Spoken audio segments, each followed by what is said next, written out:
will call to order the February 6, 2025 meeting of the Montgomery County Board of Commissioners. Seeing all three commissioners present, I will ask Marty Moss to lead us in the Pledge of Allegiance. And then the Eagles fight. Pledge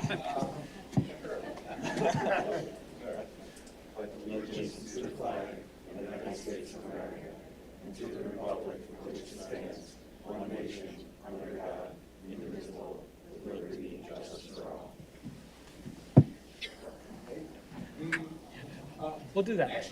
But I'm an Eagles fan for the We gotta be. Okay, we will see everyone at the rally after this, which is going to be on the courthouse steps, and we're excited to celebrate. We were actually just in Norristown at the Elmwood Park Zoo this weekend. We had a nice pep rally with a number of players. We got to wear a Super Bowl ring, which was, yeah, definitely not my size, but made for good photos. We'll talk about that. I just want to open this meeting by acknowledging first,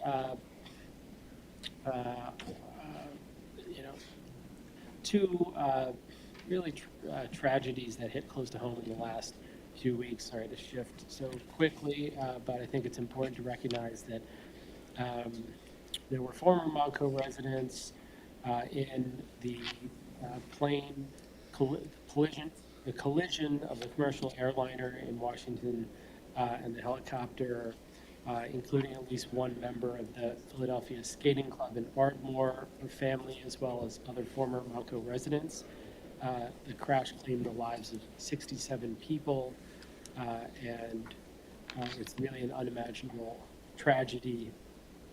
And we're keeping their families in our prayers, as well as those who were affected by the incident 2 days later here in Northeast Philly on Friday, where 7 people lost their lives and 24 more were injured.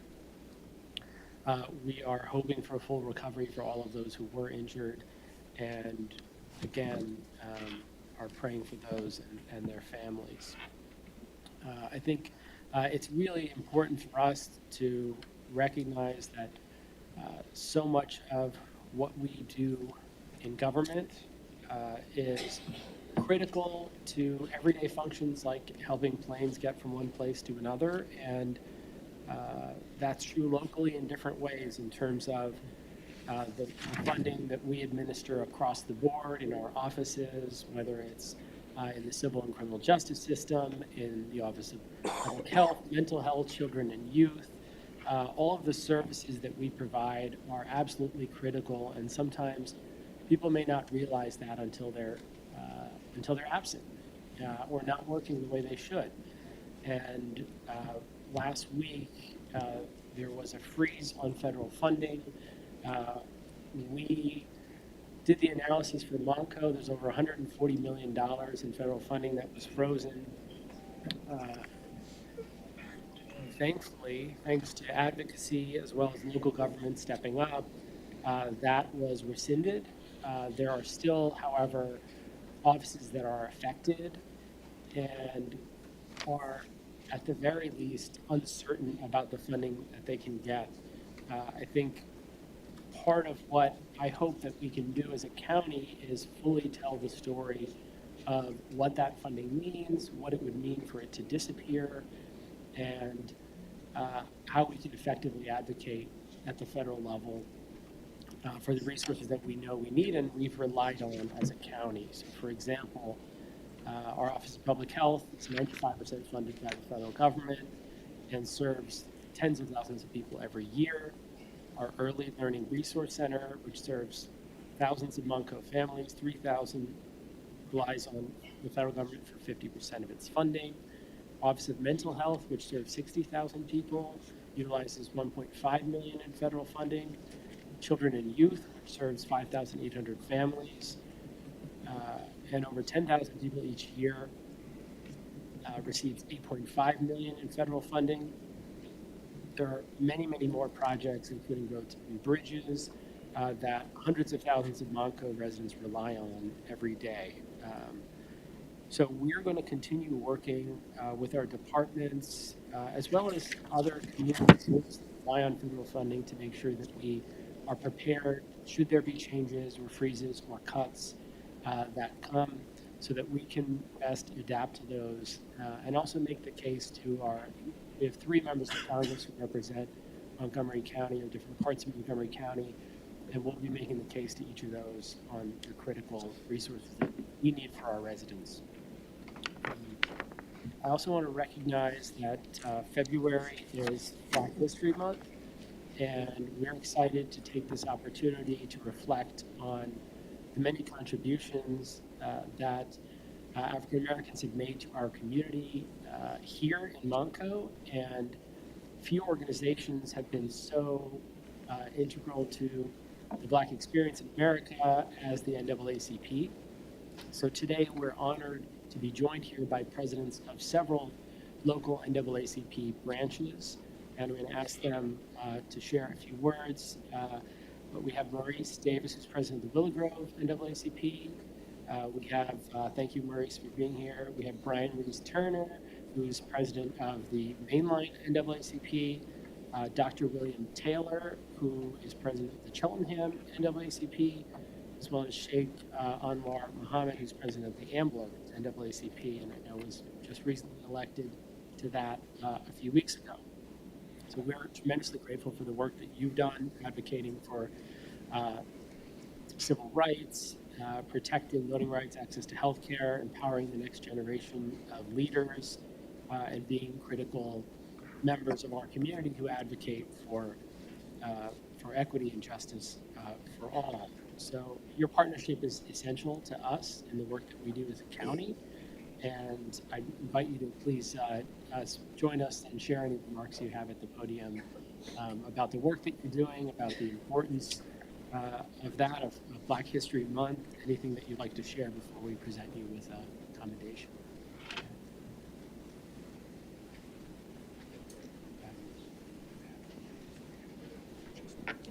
Right there. Greetings. How you guys doing? Of course, it's a tremendous honor to receive commendation from the commissioners of Montgomery County. You mentioned Black History Month. I tell people that I'm cool in every other month, not just February. So Black History Month's every day. I'm not just cool in February. I'm really cool in the summertime when my melanin is popping. As far as the NAACP, tremendous honor to be a president of the first, boldest, and oldest civil rights organization in this country. It is a tremendous honor for me to fight the battles for the people that need them most, right, for our civil rights. So this is something that is an ongoing process. We appreciate everybody's assistance in that. We look forward to a magnificent 2025. We just had a branch election, so all the presidents are new, so we look forward to working with you and moving things forward. That's what it's all about, moving things forward. And happy Black History Month. Thank you. Thank you. Good morning, everyone. Brian Reese Turner, president of the Mainline branch. I just want to say thank you for the accommodation. The work that we continue to do every day is super important, as you've already stated. This year, obviously, with everything that's changing, the work is just going to become that much more difficult, but we're still determined to ensure that everyone's rights are protected, especially in terms of equity in our county, particularly on the main line. So that just continues what the fight is. And if anyone's interested, we're looking for young people to help us with the fight and get them encouraged in social justice work. Thank you. Thank you.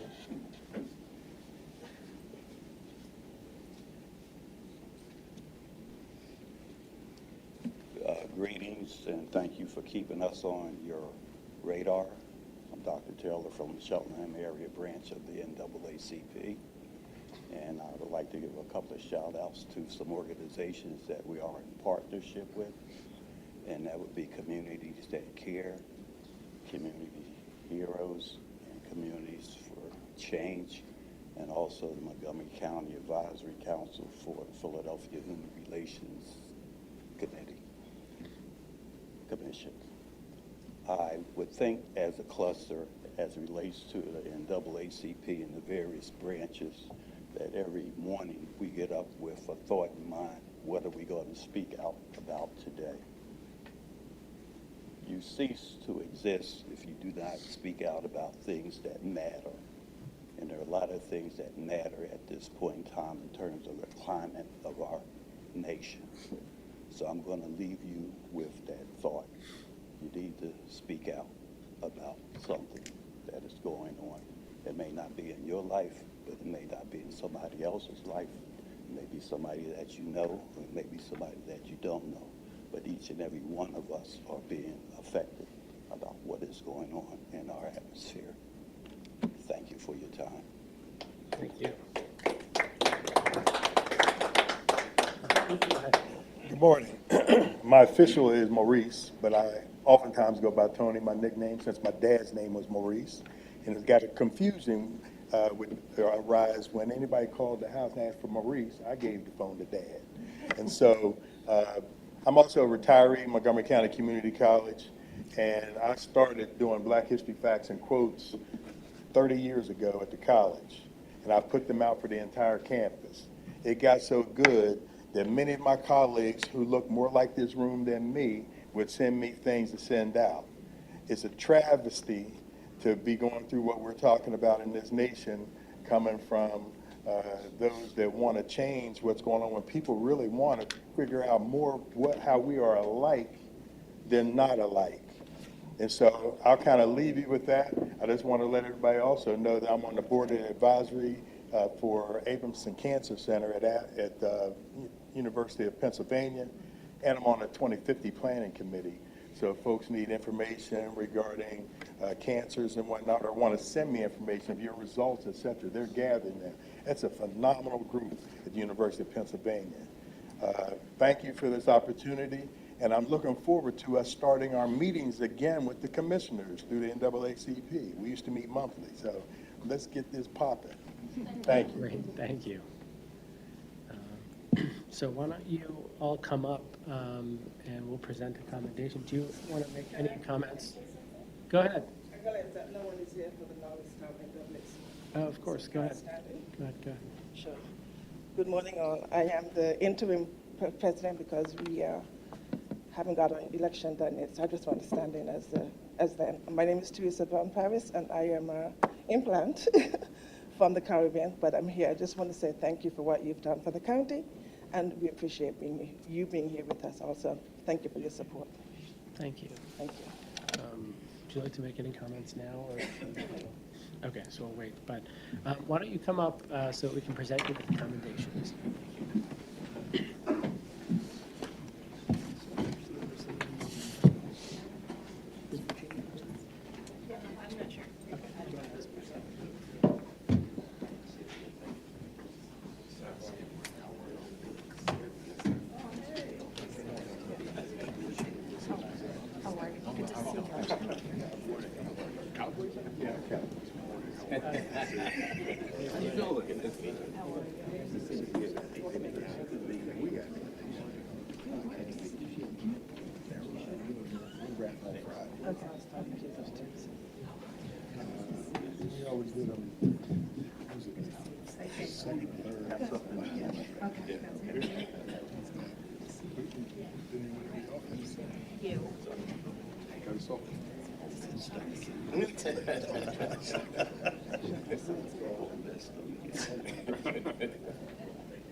All right, one right here. All right, one. Professional. One more.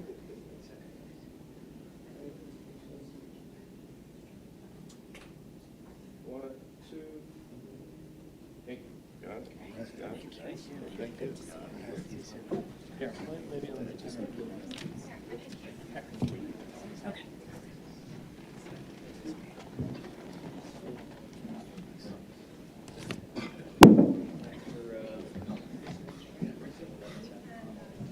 She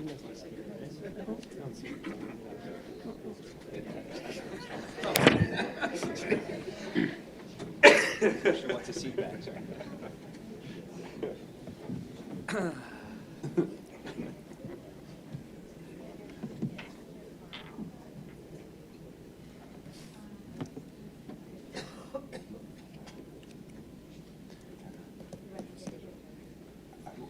check your weight. Yeah, thanks.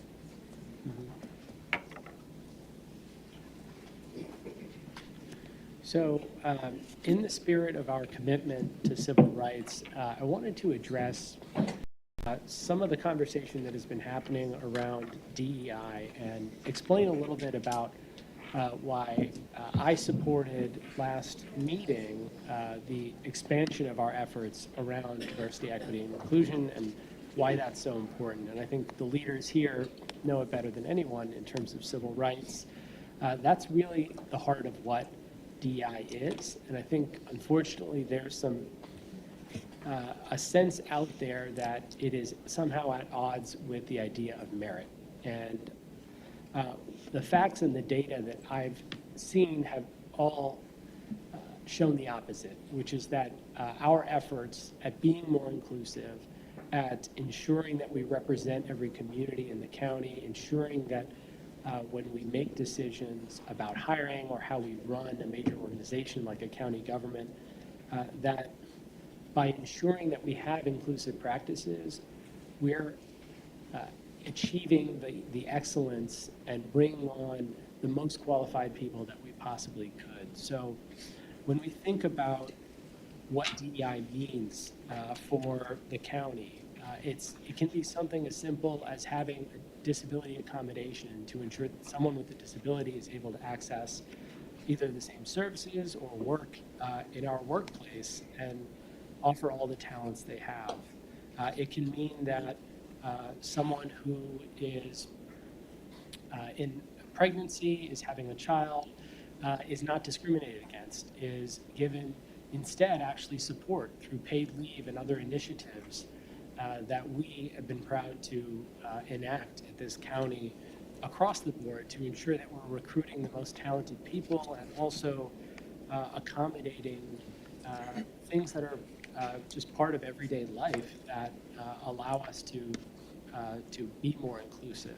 And so when I think about some of the pieces of the agenda and the priorities that we have in expanding these positions, it's simply part of our job as representing all of Montgomery County and ensuring that we meet our goals for all of our residents. Through the election, we saw this when we produced our voting materials in 9 different languages for the first time.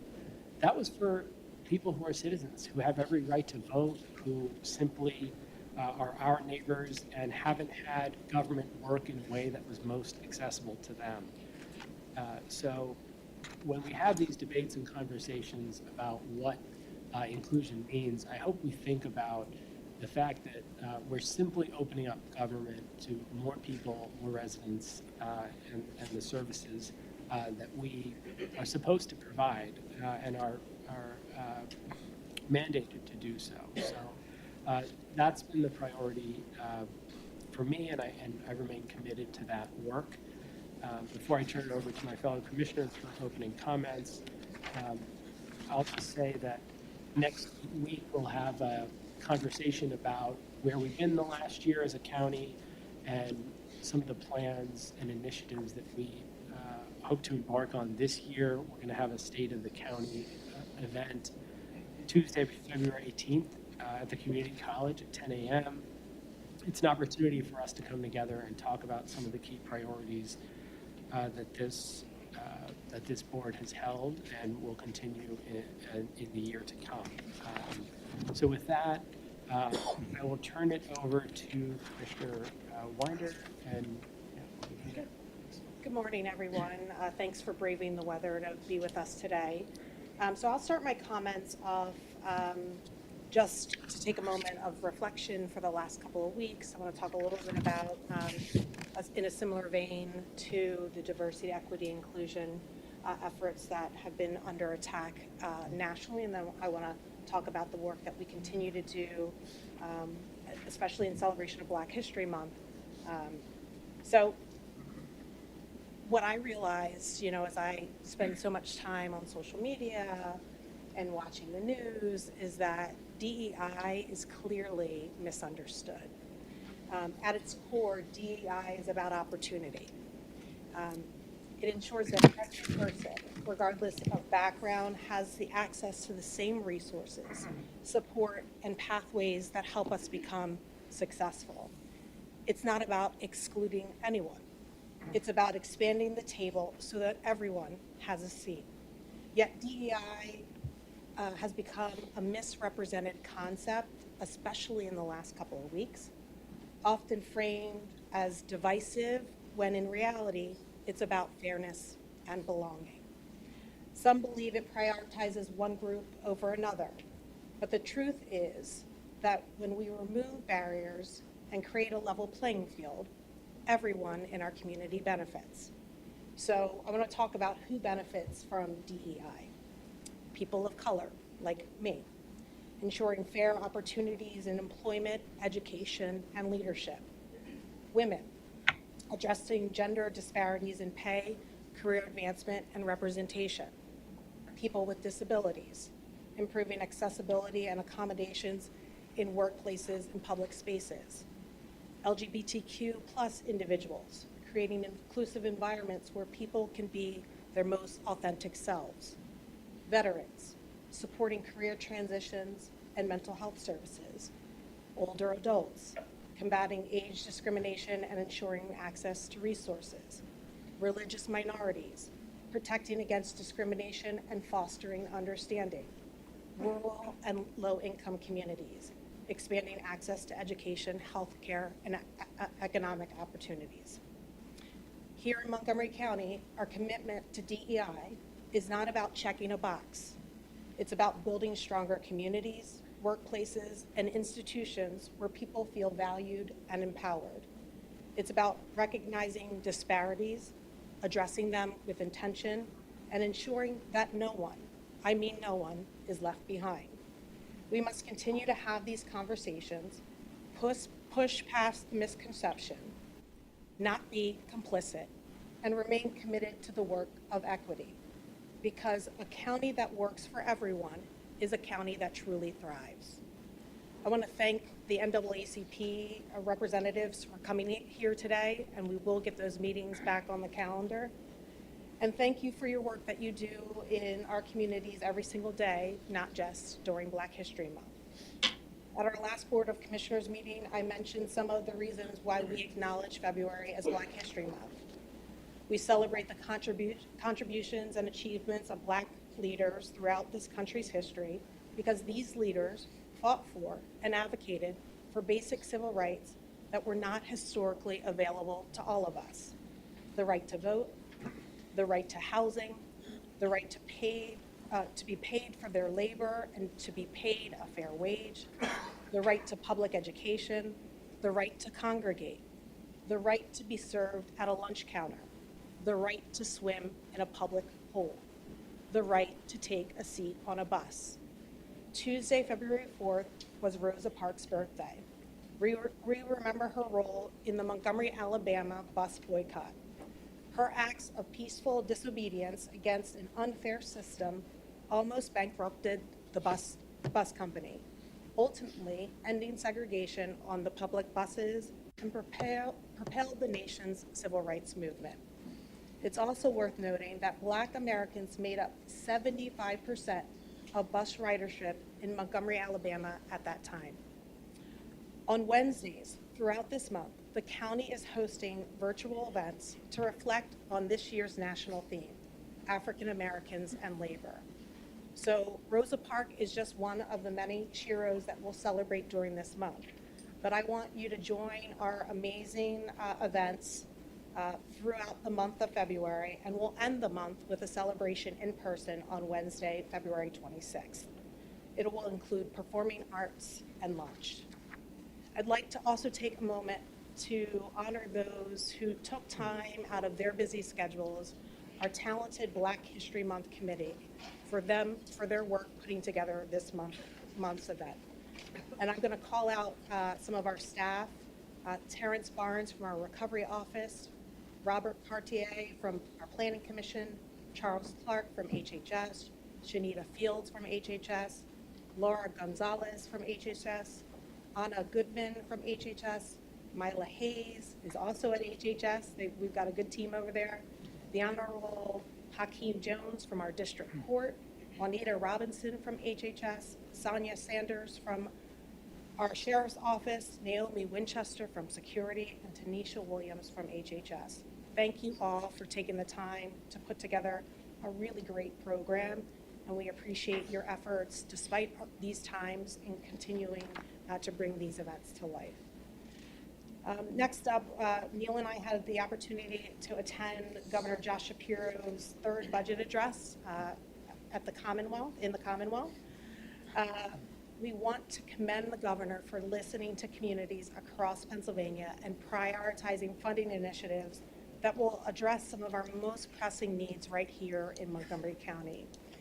This includes funding to increase retention of staff in childcare and early childhood education and for direct support workers, funding for critical health care initiatives such as postpartum care and mental health support, behavioral health staffing, and protecting affordable health care coverage for Pennsylvanians. Governor Shapiro outlined an extremely comprehensive plan that tackles everyday issues facing our friends and neighbors. And so I look forward to working with the governor, our state legislature, and bringing those plans to life and bringing those resources right here to Montgomery County. And ending on a high note, you notice we're all wearing our Eagles gear. They made me change before I came out here. Another major event taking place this weekend is, of course, our Super Bowl. Commissioner McKeisha and DeBello and I had the pleasure of attending the Elmwood Park Zoo rally, which was mentioned earlier. So let's keep the energy going. So I know the weather is a little suspect today, but after today's board meeting at noon, we'll be doing a pep rally outside of the courthouse to cheer our birds on to victory in New Orleans. So who wants to lead us in an Eagles chant? It's not going to be Marty. Who's a diehard Eagles fan? Come on, somebody's got to do it. Judy, you're doing it. Okay, you're going to do it, Judy. Ready? Fly, Eagles, fly. I don't know. On the road to victory. Eagles fly.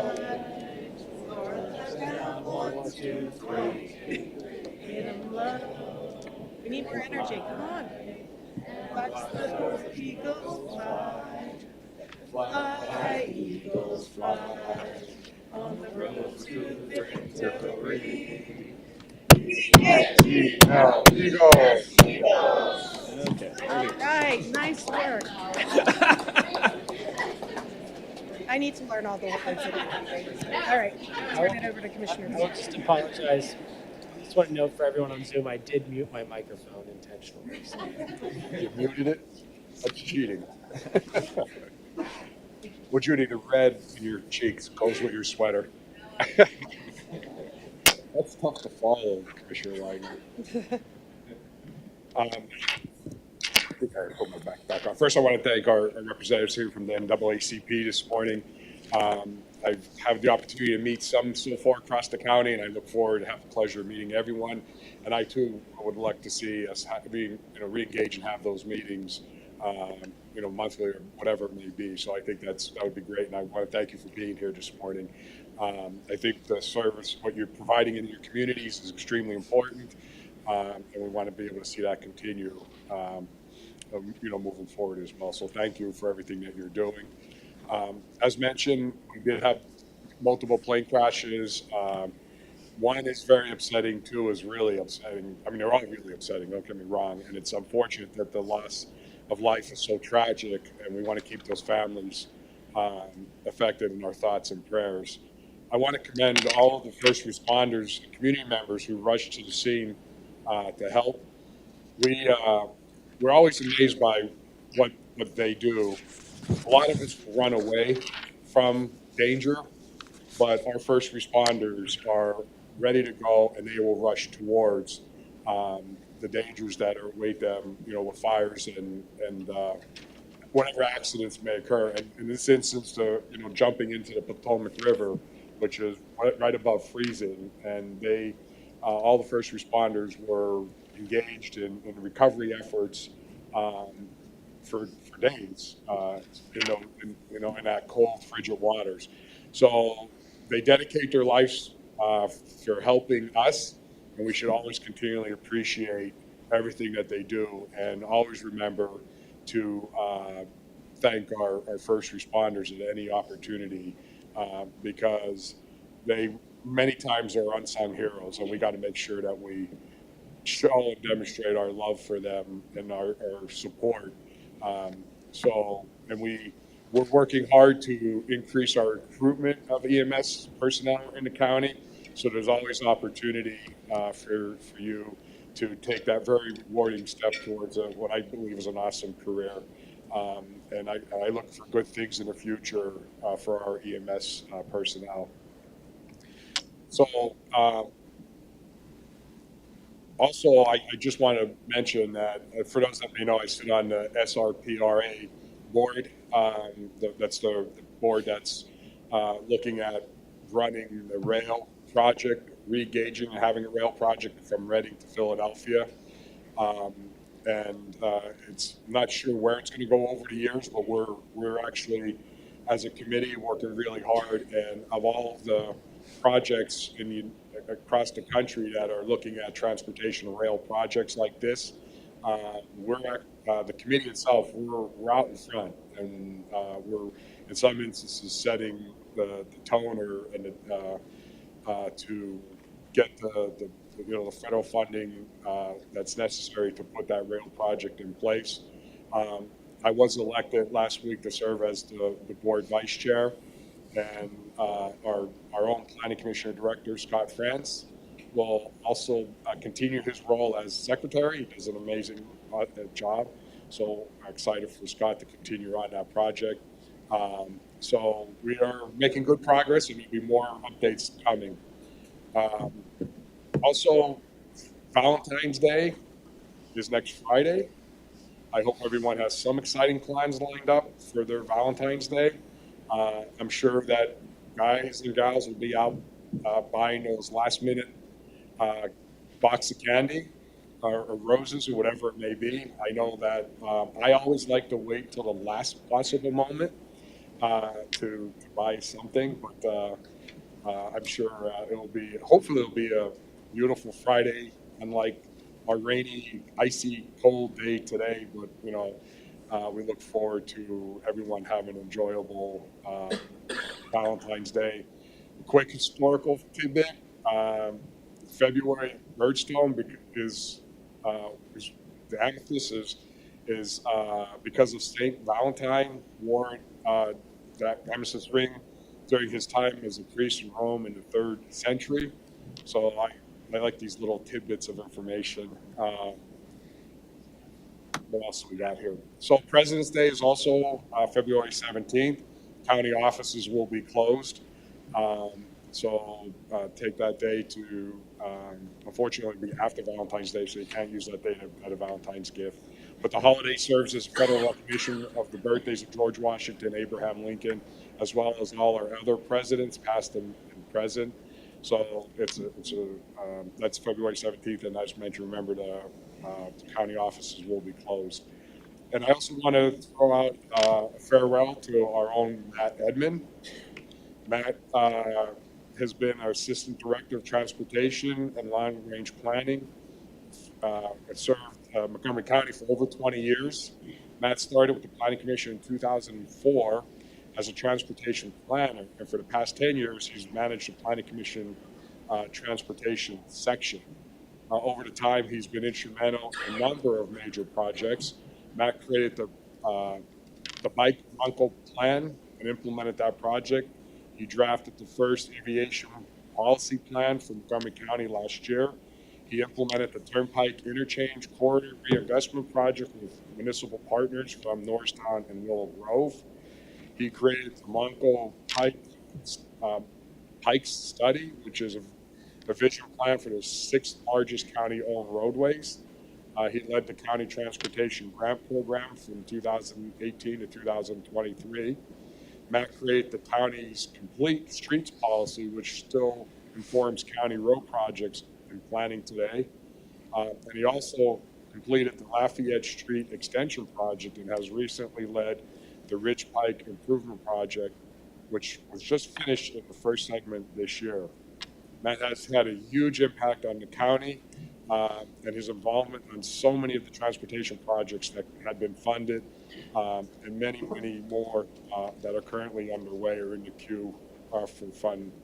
Obviously, we're going to miss Matt. I'm not sure why he would want to leave us, but that's okay. He's moving on to a new role. I guess it's okay to say word, right? So he's moving on to a new role, a new exciting role. So he'll be joining Chester County right over the river, and he'll be the executive director for their planning department. So I want to congratulate Matt on his new career path and wish him the best of success.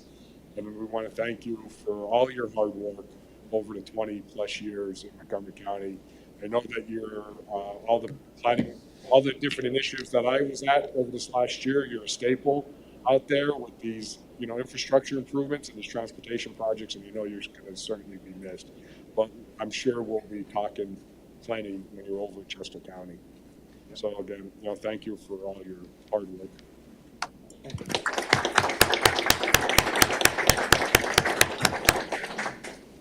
I'll just add thank you. Matt, you've done a tremendous job. I think everyone knows it. And it's hard to come across, although there are many in the county who've had an impact, it's hard to come across someone who has a direct, visible impact the way that you do and have for 20 plus years across the county. And so we're certainly sad to lose you. It's a great win for Chester County. And I think we're going to explore how we can place sanctions or some sort of tariffs on Chester. We're only going to build half of Kime Street Bridge Right. to Right. Chester County. Kime Street, that's where we'll go. That's it. Congratulations to Chester. They're very lucky to have you and look forward to working with you on all the ways that we can. Yes. And Matt, I'll just say, you always exhibit such passion with your work, and that's one of the things that I'll always remember every time we were at, ribbon cutting or you're standing before us. It says a lot about, your commitment to the work we do here in Montgomery County. And wow, 20 years is a long, long time. And so, when I think about our role as leaders, it's the work you did here, the leadership under Scott France. When you go off to do bigger and better things, we've done our job as leaders, and you've certainly done great work to earn that new role. And so I want to congratulate you and wish you all the best. So just one last thing. I mean, you guys covered a lot about with Black History Month this month, and I just want to also thank a lot of hard work went into all the preparation for all the different things that are going to be occurring each week here. And I look forward to try to get to some of those sessions as well. Last year I was able to attend. We had the downstairs celebration, and it was an awesome event. And I look forward to seeing the same thing this year as well. And as Commissioner Weiner mentioned, all the people in the county that worked so hard to make this month a reality, and I want to thank them for all their hard work as well. Thanks. Before we move on, I'll just make a comment as well about the budget in Harrisburg. It's incredibly important for us to advocate for a number of parts of the budget, including, for example, SEPTA funding is on the table, which is critical to southeastern Pennsylvania. The governor's budget has $292.5 million allocated for mass transit, and that's going to be critical for everyone who utilizes SEPTA, not just directly as a passenger, but if you frequent a business where the workers are taking SEPTA, or your kids go to school where the teachers take SEPTA to get there, everyone benefits from public transit, and that's an important message that we'll carry to our legislators in Harrisburg as they decide on how to fund SEPTA sustainably and make sure that we have the level of service that is currently provided. There's also a number of public safety initiatives, including reducing gun violence, $30 million in grants for fire companies. We have a lot of collaboration work to do with our fire companies in the county, so that is something that could possibly be very helpful, as well as investment in life sciences and innovation. He had presented $30 million for investment in innovation in the life sciences, which is something that could help Montgomery County in particular. And we've got a lot of great companies here at all levels, from startups to major major businesses that are job creators and fuel economic activity. He also re-proposed the whole home repairs provision in the budget, and that's something that we've seen has a long wait list around the Commonwealth as well as in Montgomery County, so that's something I look forward to talking to our legislators about as well. So with that, do you have any other comments? Okay. With that, we'll move on to the agenda, and I will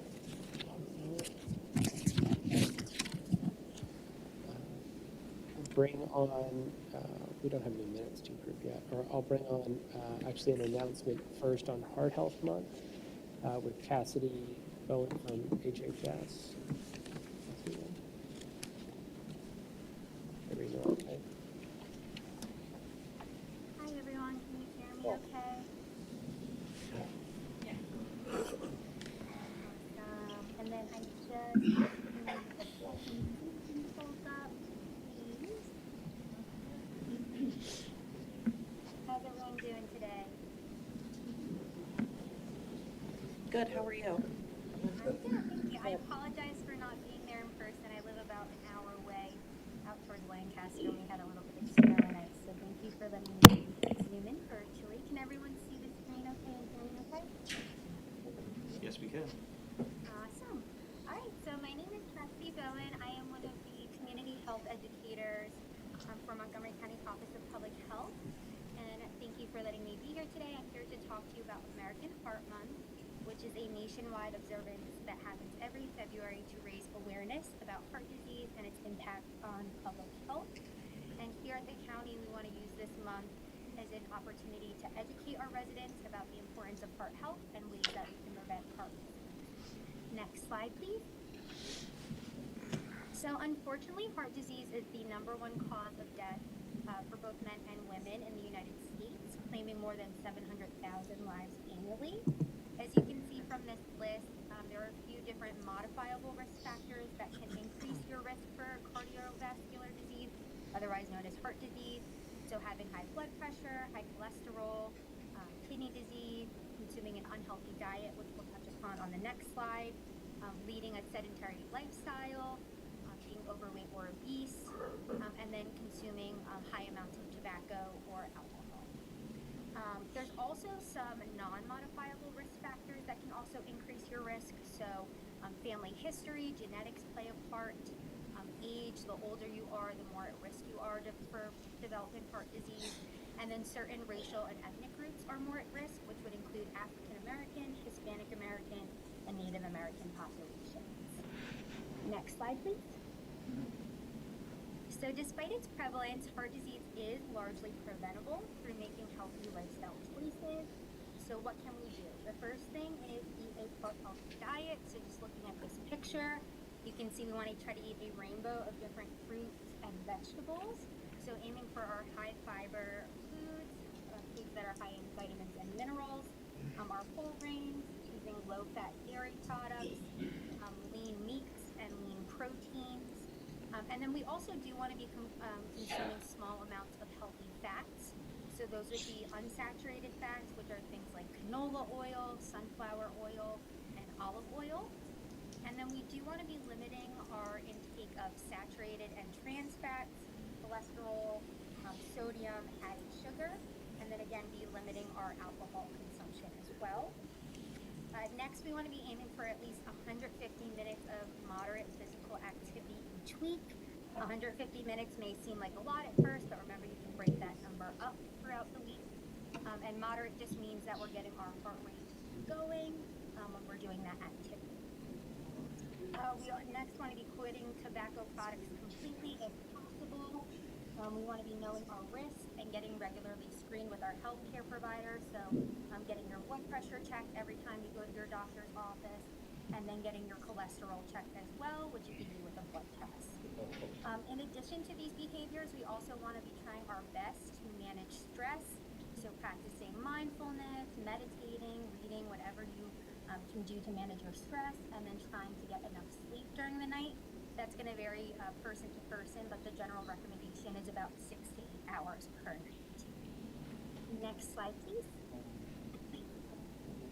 So what are we doing here in the county to celebrate American Heart Month?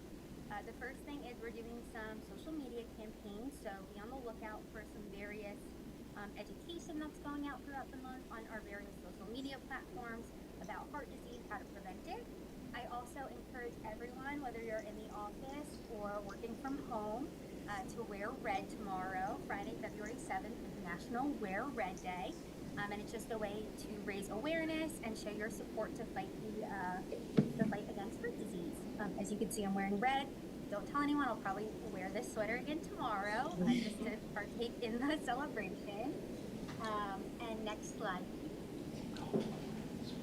The next thing that you can do to get involved is sign up for one of my hands-only CPR, AED, and Narcan trainings.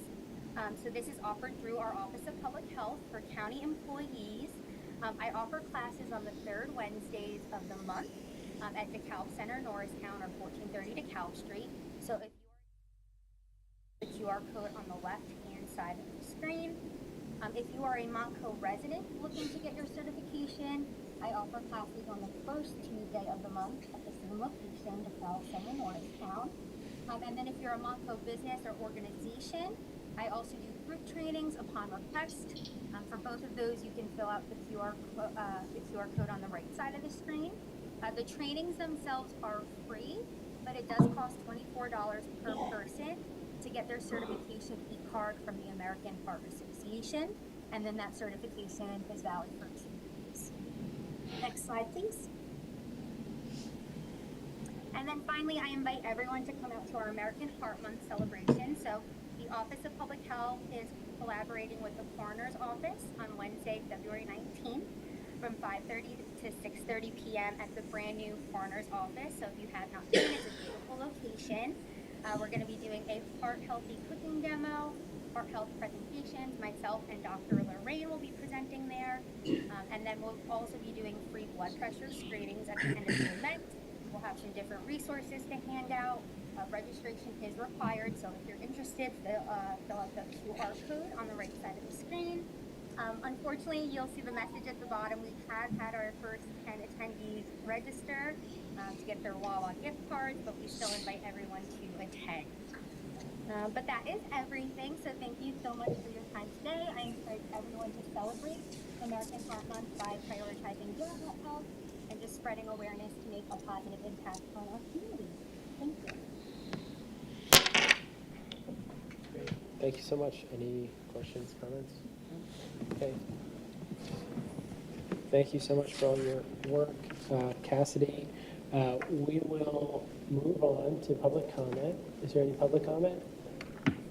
And this is just for the comments for today's votes. We'll have another comment period at the end for future topics. First up is Chris. Oh, no, that's okay. Tony Davis. William Taylor. So then, that is all I have for the room. Anybody else in the room? And then I have 2 folks on Zoom. Okay. And I hope you can hear me. Carmina Taylor.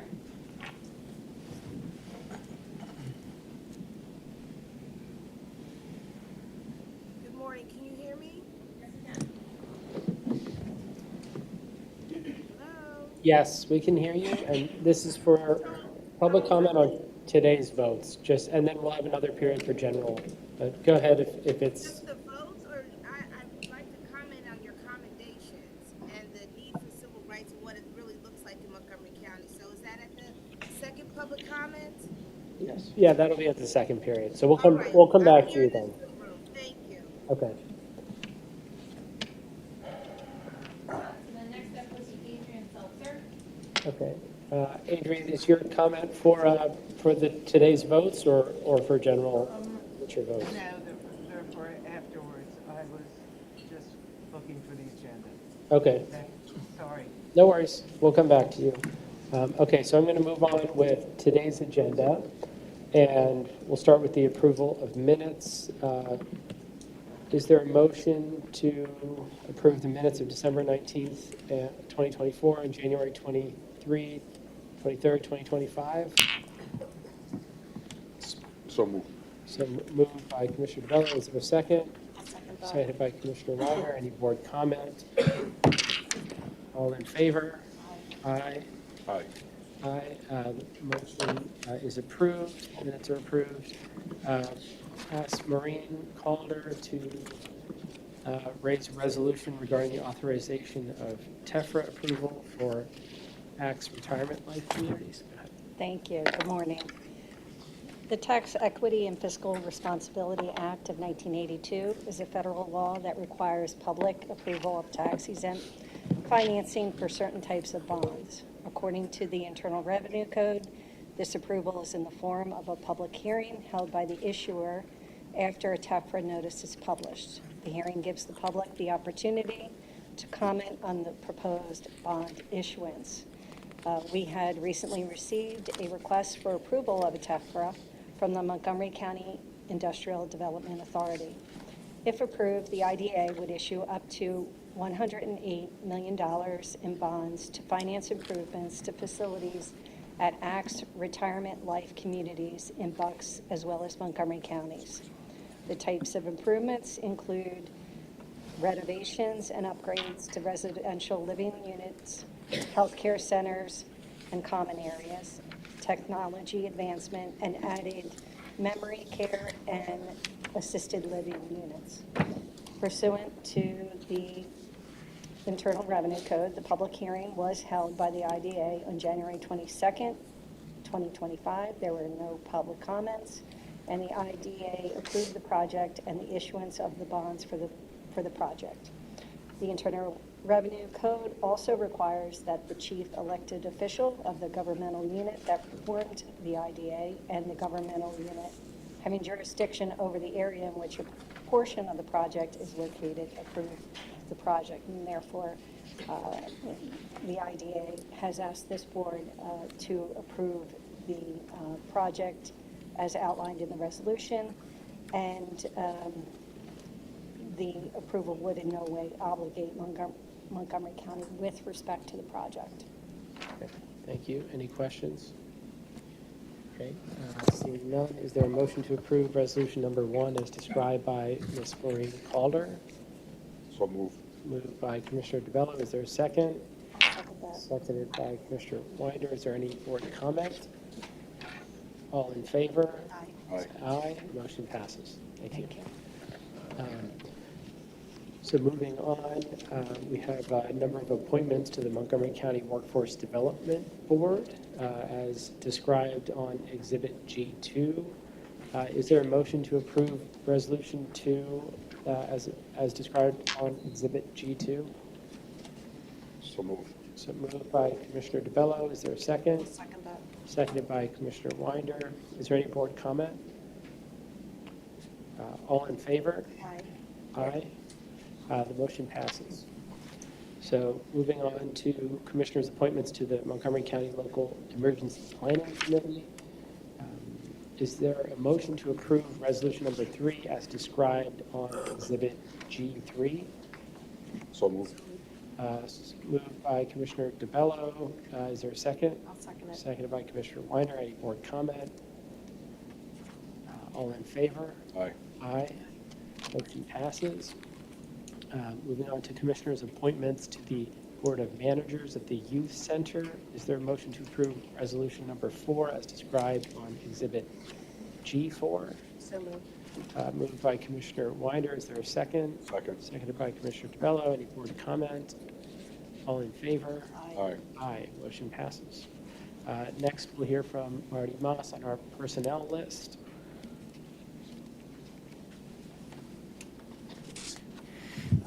Morning, Commissioners. Just want to apologize for fumbling the ball on the Fight Eagles song this morning. Thank you for picking me up and getting a touchdown on that, but go Birds. You should have in front of you the final copy of the Commissioner's Department Personnel List. It's a 3-page document dated February 5th, 2025, with a timestamp of 11:31 a.m. These transactions have been reviewed by management and are now presented for your consideration. Okay. Just separate off new hires. What was that? I do not have a list. I just have the, what do I have? One second. Do you want that?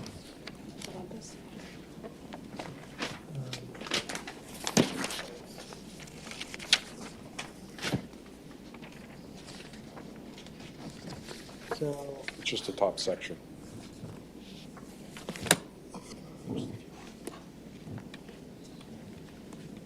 so is this attached as an exhibit? It's in the personnel pack. So you can make a motion however you want to make it.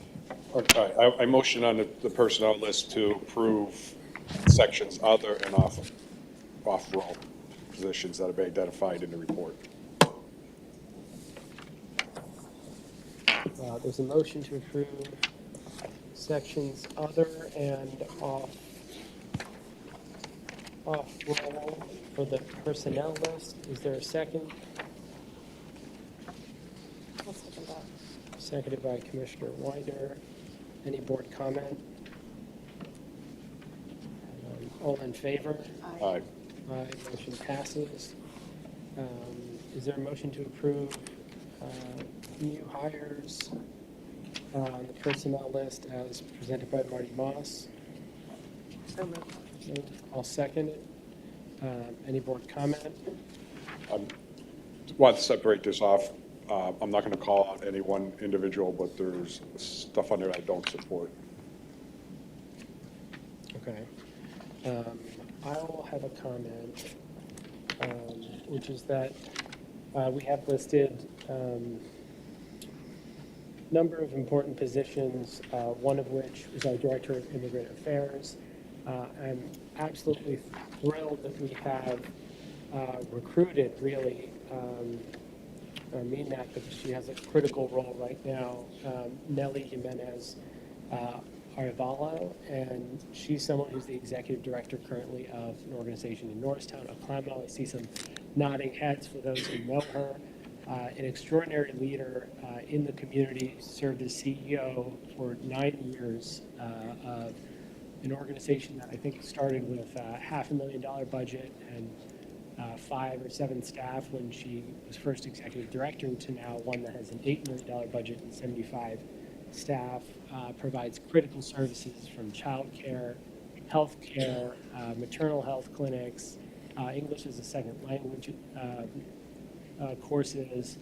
Oklahoma is really a fantastic organization, recently profiled in the Philadelphia Inquirer twice due to their outstanding work in the community, and look forward to bringing her on board as Director of Immigrant Affairs, and we can make sure that we're serving over 100,000 residents that are foreign-born in Montgomery County who play essential roles across the economic sectors and spheres, and really look forward to working with her and making sure that we best serve all of our residents.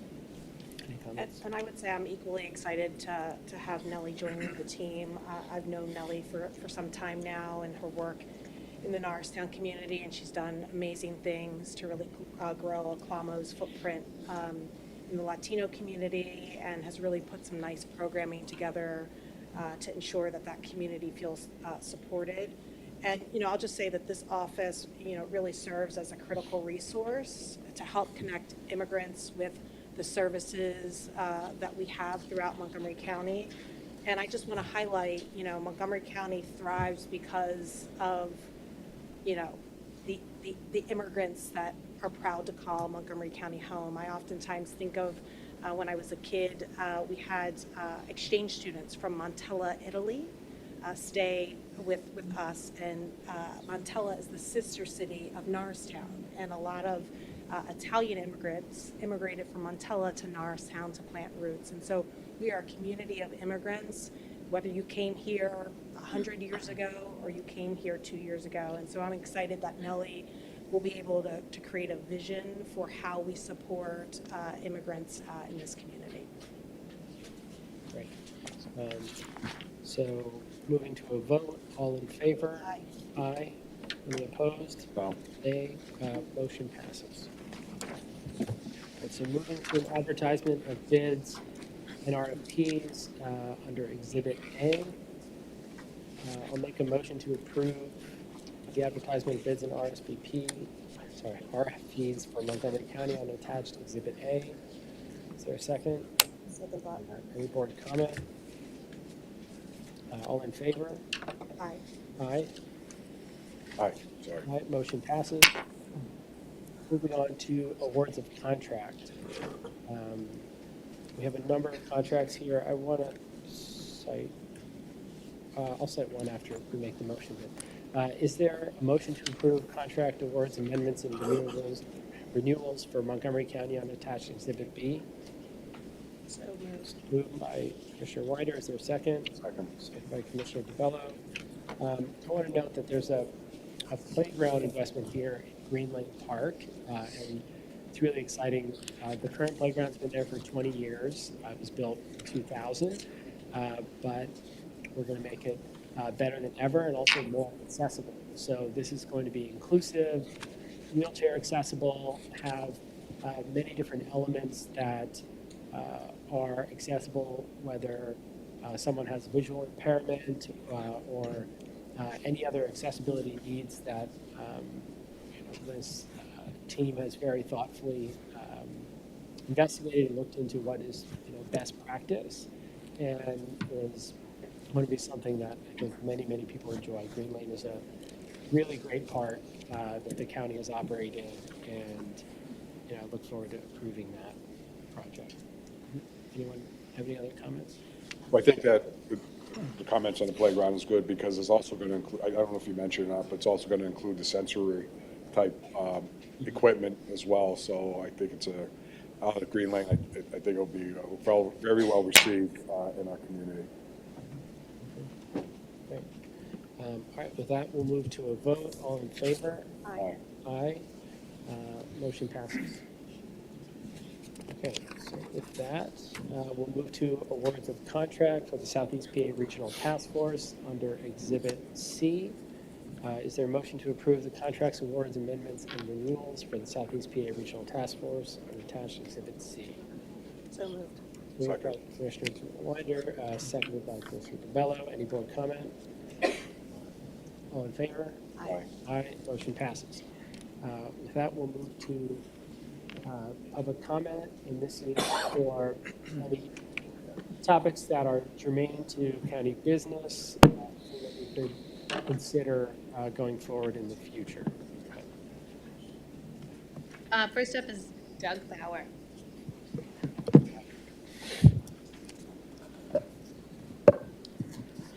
Thank you, Commissioners, and thank you for our esteemed guests from the NAACP. A lot of them have left the room already, but we appreciate everyone. My name's Doug Bauer. I'm from Taliesin Township. I'm commenting on things that happened in the last meeting. First of all, I'd like to give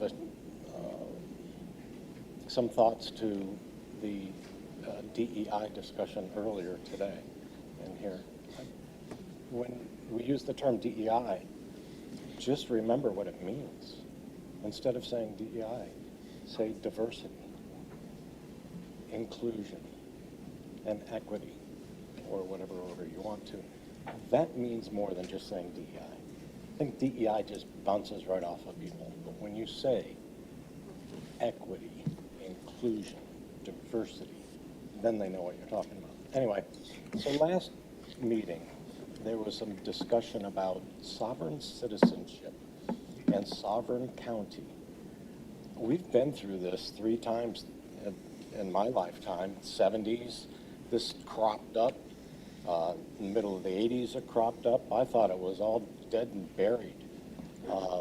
The idea that the United States, a county, or even an individual that believes that they are above the law and they don't have to listen to any laws, pay attention to any laws, pay any taxes, get insurance for their vehicles, obtain driver's licenses after they prove they're able to drive. These things are normal for a functioning society. I just want to tell you that every day we come here, we see thoughts of make-believe laws and things that are in the Constitution that aren't there. There's nothing to support sovereign citizenships. There's nothing really even in the Constitution to support local militias. The only body that's allowed to have a militia is the government. It's mentioned in the Constitution, but it gives no authority to local militias. With that said, I'm glad that we have commissioners that absolutely can see this through this smoke screen of misinformation. And I'm sorry to see that it's here in Montgomery County. Montgomery County is a highly educated county, and yet we have people wandering around the streets thinking that don't have to pay for driver's licenses or insurance or anything else. Thank you for your comment. Thank you. Next up. Up next is Gary Knights.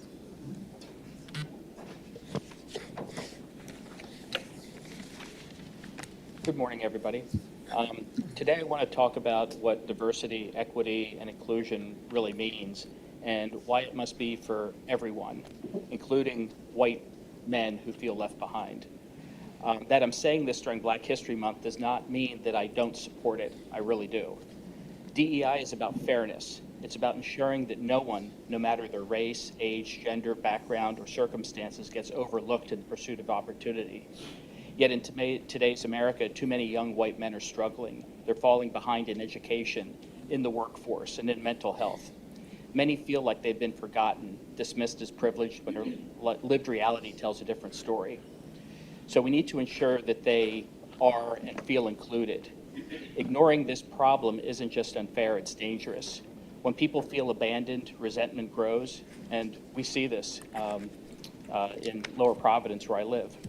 Some fall into despair, while others get lured into extremist ideologies that prey on their isolation. And this brings me to my second point, the Nazi salute. Let's be clear, there's nothing more un-American than a symbol of hate that stands out against everything this country was built on. America fought a war to defeat Nazism. Thousands of brave Americans of all races gave their lives to stop it. One of my grandfathers was in the United States making 40-millimeter shells that were used against the Germans and the Japanese. My other grandfather was in the German army fighting the Russians. But neither of them were Nazis. They both abhorred Nazism, and I learned that growing up. And the Nazi salute represents oppression, racism, and tyranny, the very things that America stands against. Those who use it are not honoring free speech. They're dishonoring the sacrifices made for our freedoms. So let's do better. Let's make sure that DEI helps everyone who needs it. Let's create pathways for young men of all backgrounds to find purpose, to succeed, and to be included in the American dream. And let's reject the symbols of hate that seek to divide us. Because America isn't about tearing people down. It's about lifting people up. Getting rid of DEI isn't the answer. I know there's calls to do that. It needs to evolve to help everyone, including young white men who are falling behind. Getting rid of Nazi salutes and everything they stand for is an answer. One represents a chance to unite and uplift, and the other is a symbol of hate. Let's fix what's broken, not abandon what can help, and let's reject the things that seek to divide us and have no place in America. Thank you.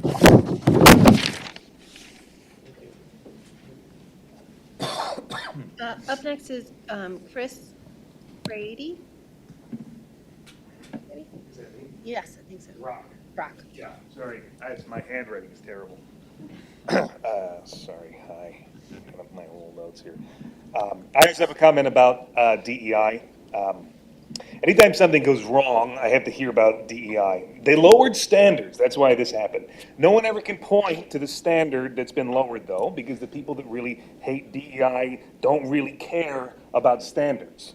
If somebody hates DEI, they believe one thing, that if a woman or a black person or a gay or a trans person has a job, then the standards must have been lowered for them in order to get it. That is because they believe that women and black people and gay people are inherently less competent than straight white men. This is a real thing that these guys really say. Darren Beattie, who is now the Undersecretary of Public Diplomacy at the State Department, says this: competent white men must be in charge for things to work. Unfortunately, our entire national ideology is predicated on coddling the feelings of women and minorities and demoralizing competent white men. That is the Undersecretary for Public Diplomacy at the State Department of the United States. That is the competence at diplomacy that he is bringing to the table. Now, you may not realize this, but I am a white man. It's true, I know. I have lived among white men and I have worked among white men for my entire life. And one secret that I can reveal is that we are, as a people, not especially competent. We are not unusually competent. We are not uniquely competent. We are as competent as any other group of people in the history of the world. Now, if you go back and look at American history, it is true that you see white men as far as the eye can see. And that is because for 200 years it was illegal to give those jobs to anybody else. And once it became legal, we, white men, did our best to kind of make sure it was other white men that were hired. We hired our friends, we hired our families, we hired the people that we went to school with, which were mostly white men, because it was white men who were doing the admitting. And who did they want to admit? Well, were these white men competent? Sometimes. Were they often incompetent? Yes. Were they often corrupt, criminals, liars, frauds? Well, for a very brief period in this country's history, we have been making real progress at building an actual meritocracy, at eliminating the systems that kept incompetent people in power, that kept corrupt people in power, just because they were white and men, and making a world that fulfills the promise of liberty and justice for all. When people say that they are against DEI, I believe we need to understand what they are asking for. They are not demanding a meritocracy. Meritocracy is not what we had. What they are demanding is the resegregation of America. They are demanding the repeal of not just the last 20 years, but the last 50, 80, 100 years. They want to undo the civil rights movement. They want to undo women's suffrage. They want to undo the entire 20th century. We have worked for too long, and we have fought for too hard, and we have come too close to building that free republic for us to give up now. Thank you. For your comment. Thank you. I will take a moment to break from public comment and just invite our president judge, who just came in the room, if she doesn't mind. Thank you. Go ahead. Thank you, commissioners, for allowing me to take a few minutes of personal perspective. Mary, come on over. Mary Morella, who has actually been with the county for 39 years. I know it says 26 on the sheet, but back in 1986, after spending several years as a court reporter in Philadelphia, she took a test to come here to Montgomery County. She scored the highest on that test of anyone else taking the test. And what happened back then was they hired the court reporters per diem. So Mary came on per diem as a court reporter. She worked in every division, floated and worked for every judge. Now, to understand what a court reporter does, I think it's so important that you understand this. I look at her and I always say she has the hardest job in the courtroom. She has a little box, and there's a lot of little keys on that box, and not one of them has a letter or a symbol on it. And she manages, now you know how fast judges and lawyers can talk. She manages to get every word down of who's speaking and when they're speaking. And she's done that for 39 years here in Montgomery County. So after she was per diem for several years, she finally got assigned assigned to President Judge Corso at the time. That was 2000. She worked with him until he retired, and then I was fortunate enough to have Mary assigned to my court back in 2010 when I first got on the bench. We're now entering our 16th year together, and Mary has decided after 39 years to retire. I'm going to tell you something. She has transcribed some of the most complex medical malpractice cases we've done. She has transcribed some very high-profile criminal homicides. Guy Silo, Rabinowitz, they might ring some bells. She has seen it all. I won't mention our last trial. We had a doozy. But she has done it with such kindness, such respect. She has a passion about her. She has a work ethic. Just to go to that point, our entire team is here. And Paula, another court reporter, and her dear friend, Paula has as much tenure as Mary does. These two have the most tenure of any court reporters, I think, ever in the county. And we are blessed to have them in our court system. Mary, she's a friend. I adore you. And we are going to miss you beyond words that I can say. I just want to thank you for the time to allow me to tell you about this amazing woman. Thank you.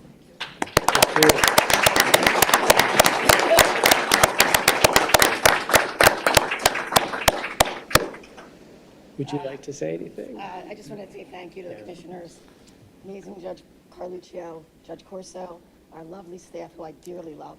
They're like family to me, and to the county. It's been a wonderful experience and employment here, given me opportunities for me and my family. And I really appreciate working here. It's been great. It's been an honor. We're so grateful. Even though I'm from Delco.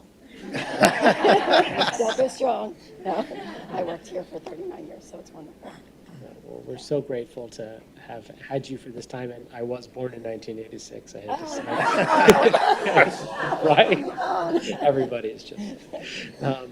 But no, it's such a privilege to have a chance to even be a part of your journey here, and we get to meet with so many of the staff and the milestones that they've had. So just congratulations thank you so much. on all of your service, and thank you. And if you have any other comments. Yeah, I would just say thank you for choosing Montgomery County to be your home employer for 39 years. I always say, coming from the private sector, the loyalty to organizations is not like it used to be. And so I want to thank you for your service to this county that I love, and I wish you all the best in retirement. Thank you so much. Yeah, I just want to, echo that. Thank you. 39 years is an awful long time, but you got to see a lot in, sitting in a courthouse over those 39 years, and I'm sure you enjoyed working with all the judges, but the one you're with now is probably your favorite, I would say. But no, thank you for all your hard work and service. And so after 39 years, have your fingers gotten tired yet? My shoulders. Shoulders, yeah. So no, thank you. Yeah, thank you. I appreciate it. Thank you, Judge. I really love everyone. And if you'd like to come up, we can take a photo with this. And if President Judge wants to come up as well.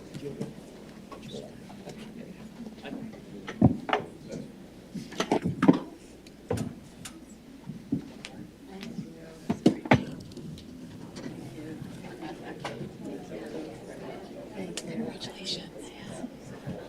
We get to do this. Thank you. Good to see you too.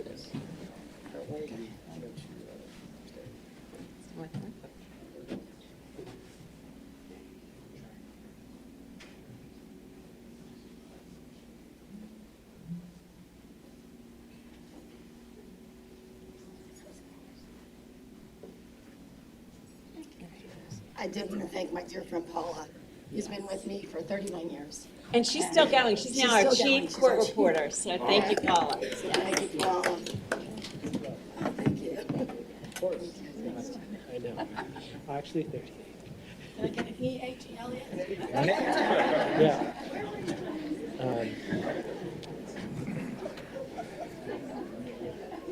It's great. All the photos today, you'll remember what was going on. Hopefully we'll have won this. Yeah, we've got to move. I know we're just a few minutes away from wanting to head out to the rally. Do we have any other comments? Yes, a couple. Teresa? Yes, Teresa. Can't read your last name. Good morning. I am Teresa Brown Paris. I am from a very small island in the Caribbean that has quite a relationship with the United States. It's the birthplaces of one of our founding fathers, Alexander Hamilton. So that makes me a Midijan being from Nevis.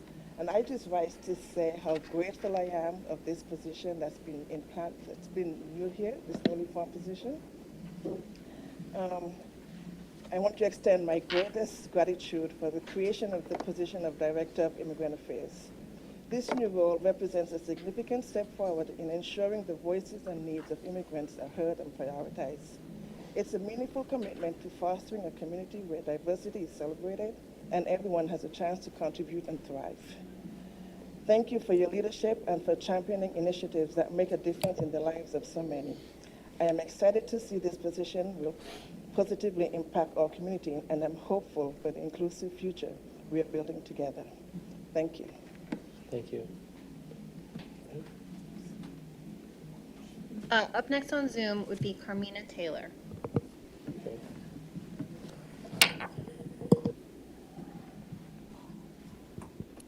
Good morning. Can everyone hear me? Yes. Yes, go ahead. So, for context, I've seen new faces in the room and the previous public speakers. My name is Carmina Taylor. I am from Penland, Lower Gwinnett Township. I have been doing civil rights work since I was 16 years old. And I want to express, and I'm coming tonight in the context of being the facilitator of the Montgomery County Cultural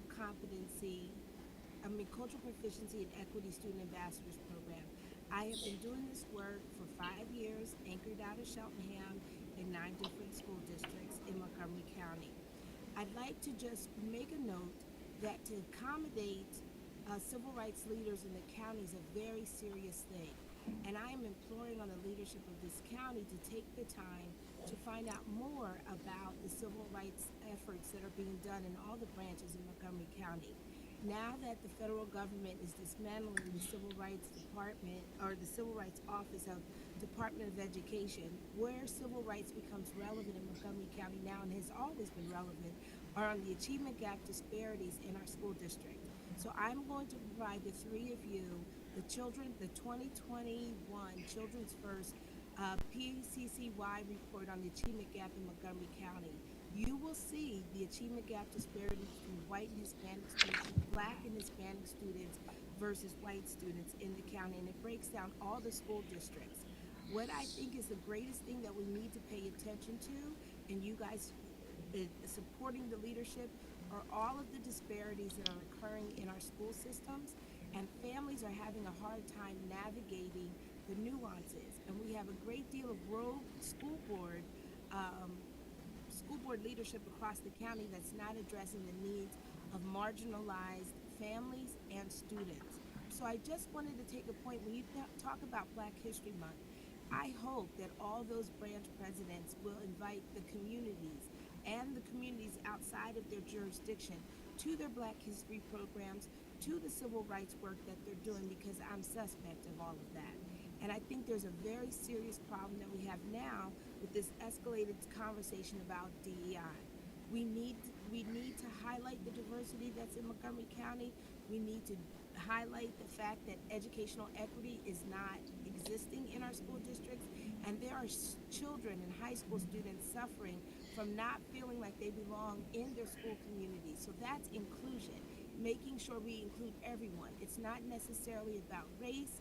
It's about making sure everyone has equal access to feeling like they belong in their communities and their school systems. Civil rights is made sure that people are getting a fair balance in all things. And what happens is that the greatest disparities among blacks or people that are of color. So I think we have to lower the bar down some and turn down the dial, because it's a very serious thing. So Neil, I will be following up with you, because I do want to know the impetus for the commendations, because I feel like you don't know all that's really going on in with these branches, and I think it's a very serious thing. You can't just make it something because it's Black History Month. As one of the gentlemen said, Black history, American history is every month. But what's specifically happening in our wealthy county, in our wealthy school districts, is the marginalization. And listen, if you don't have proficiency you can't thrive. For the gentleman that talked about white men, white students are not doing well in school systems as well. So we need to raise the proficiency rate of all students so they can thrive after they leave high school. Thank you. Thanks. Thanks for your comment. Up next is Adrian Seltzer. Hello, Adrian Seltzer, Winwood. I'm not used to being so quick on public comments, but I wrote something this week in the newsletter that I did for Stand Up for Lower Merion and Narberth. And there's been a lot of anti-Semitism and racism happening continually in our school system. And they are addressing it. They are working on it. In fact, the NAACP mainline branch and JCRC of Greater Philadelphia Federation are partnering to bring these two communities together. And because as always, together we're stronger. But with the hate that I've been seeing throughout the country, it just reminded me of a poem from 1946 called First They Came. There have been many versions over the years, but they all conclude with, then they came for me, and there was no one left to speak for me. I know a lot of you know that I don't keep quiet. As an empathetic human being, I do not believe that speaking out against hate is political. It is your right to disagree. I will advocate for the protection of those currently under attack, including the trans and queer community as well as immigrants. I will raise my voice when I see one marginalized community blaming another marginalized community. The anti-diversity, equity, and inclusion efforts are resegregation efforts. To clarify some history, Black people were not the only ones affected by segregation and discrimination. It impacted white women, people with disabilities, Jewish people, individuals of Asian and Hispanic descent, and anyone else who wasn't a white man. Ultimately, it will affect you, and if it doesn't affect you, it'll affect someone you know. So, I'm asking you to protect our community from unreasonable rulings that are happening at the federal level, and speak up and look out for your neighbors.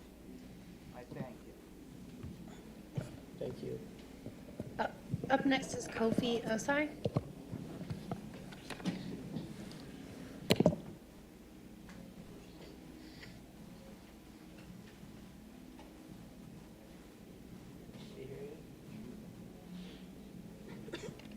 Go ahead, Kofi.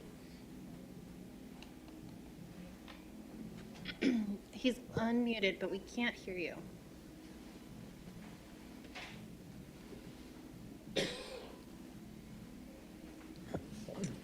We have one more public commenter.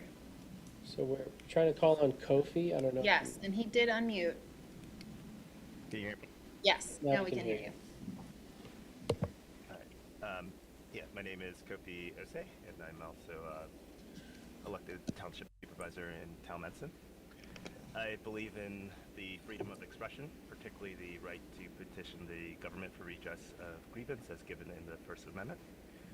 I was told once I was the most quiet activist someone has ever met, and I believe Commissioner Makija and Commissioner Winder are aware that I'm comfortable running my mouth in spite of that.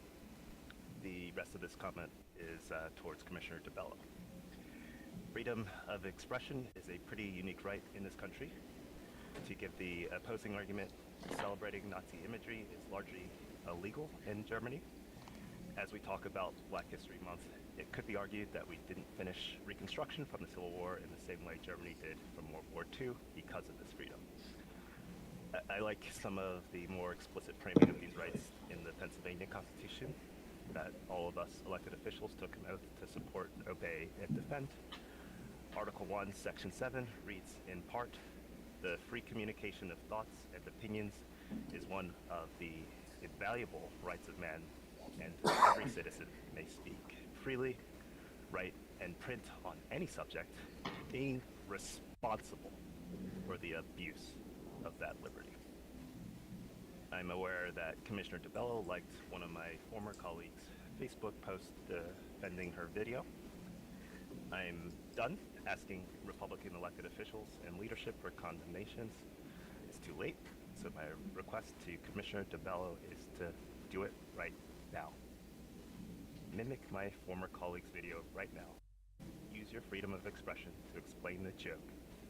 My former colleague voluntarily resigned. She has full rights as any citizen. You're in the minority seat. There is no recall in Pennsylvania. Your guy won last November. You won't lose your position, so go all the way. Stop beating around the bush. I'm very tired of the anti-diversity, equity, and inclusion crowd saying to be inclusive of Nazis. I'm a proud American. That's the wrong team. And to end more positively, I also want to get the Reading Rail done. I will be reaching out to all 3 commissioners at some point in the next month or 2 about how to get our trains going again. Thank you.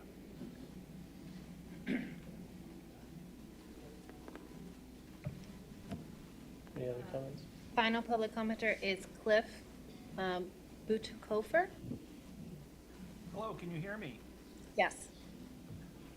Very good with my last name. Obviously, I'm an immigrant originally, and so that's what I would like to comment about today is I'd like to thank the commissioners for this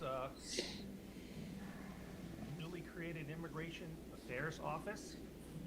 And one thing, when I was looking into this, there's over 100,000 immigrants in Montgomery County. And the fact that the commissioners created this office to help these folks really spoke to me. I can remember my grandmother speaking Swiss German to us, saying that we are all Americans, regardless of the language we speak. We've all heard some of the recent vitriol about immigrants, and just I would challenge every person to self-reflect a little bit and consider that we are all immigrants throughout history. Even the indigenous peoples came from Asia originally, and then from the Rift Valley in Kenya and Tanzania. In fact, we were just in Africa last fall. I saw the skeleton of Lucy. She's the grandmother of every single person on the planet. So at some level, everyone is extended family. At the local Montgomery County level, my wife and I volunteer at a food bank in Souderton. We serve everyone who wants a box of fresh fruits and vegetables. It does not matter whether they're native born or immigrants. The bottom line is they're just hungry people. I've seen mothers with tears running down their faces with little kids in the back seat. It makes it real. They're people. They love their children just as much as we do. And the last thing to reflect on, my wife and I retired and we love to travel. And we just got back from France. And one thing the French are very proud of is the Statue of Liberty, which they gave to us back in 1886, I believe it was. What a lot of people don't know is that the poem at the plaque at the bottom of Lady Liberty's feet contains an invitation to immigrants. A lot of people just know the first few words, give me your tired, your poor, ... But later on are the words, send these. I would challenge you all to go read the last 3 sentences of that poem. This is nothing but an invitation to immigrants. Finally, I'm proud that Montgomery County is supporting our immigrants through this new affairs office. Our immigrants are an asset to our community, and who knows, maybe one of them will be a county commissioner one day. Thank you. That is all for public comment. Thank you very much. Okay, with that, we will move to any closing commissioner comments. Now I'm ready to go to the rally. Okay. I just have one quick comment. I was referred to a post that I saw on Facebook. When I saw the post, I wasn't happy with it, and when I went in, I believe I hit angry. because I was surprised that she actually did that post. When I found out about it, I went back and the post was taken down. What's being propagated out there, I can't defend or not defend because I haven't seen or been able to review but one of the pictures I saw was you could see multiple, the emojis or whatever you call those things underneath the post, and it doesn't tell you who liked or who didn't like or whatever, but I don't support what her putting the post up. I don't understand why she did it. I think I agree that, hand gestures, no matter who does it, and we have to make sure that when we display frustration and anger with those hand gestures, that we apply that same anger and frustration with anybody that does those same hand gestures. Don't pick and choose who we want to get angry with. But again, I'm going on record that I didn't support what she did. I didn't comment on the post. I actually just was doing thought I was getting angry. If I didn't, then I apologize for that, but I was not happy and I don't support the post.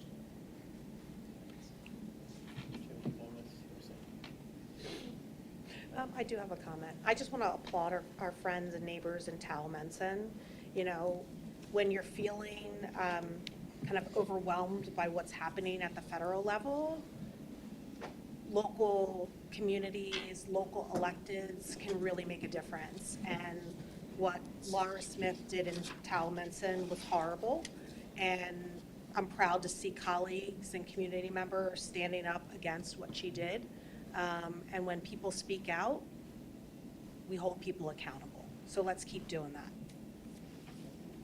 I mean, I'll just say, this was widely written about. We've had comments covered in the past, but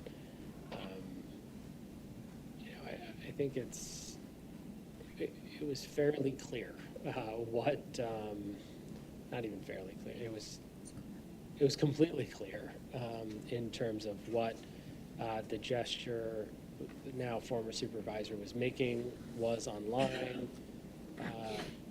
There was a big debate over whether Elon Musk had did this intentionally or not.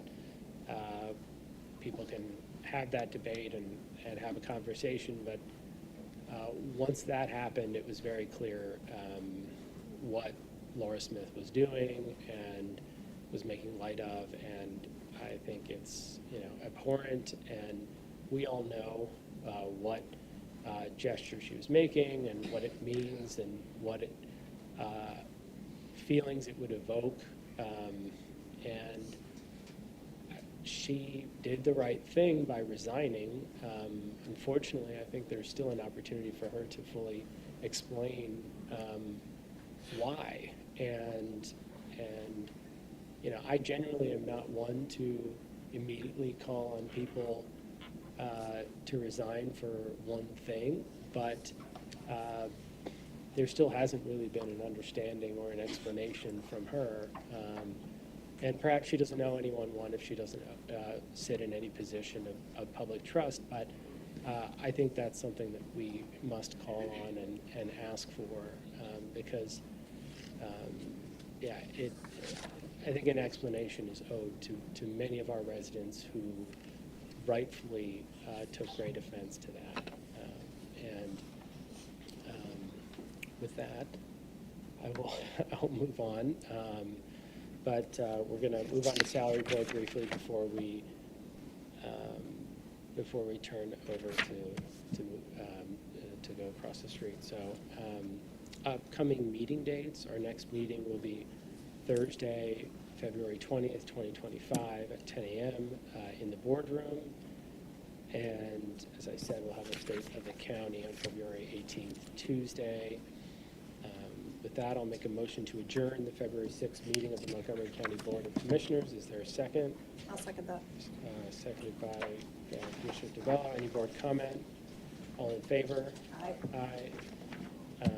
That the meeting is adjourned, and we'll move to salary board.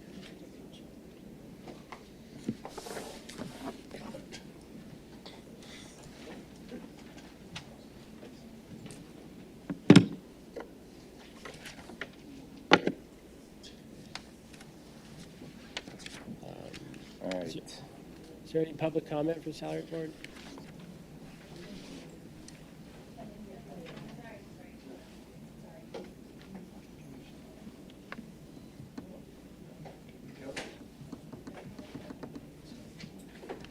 Doesn't appear to be.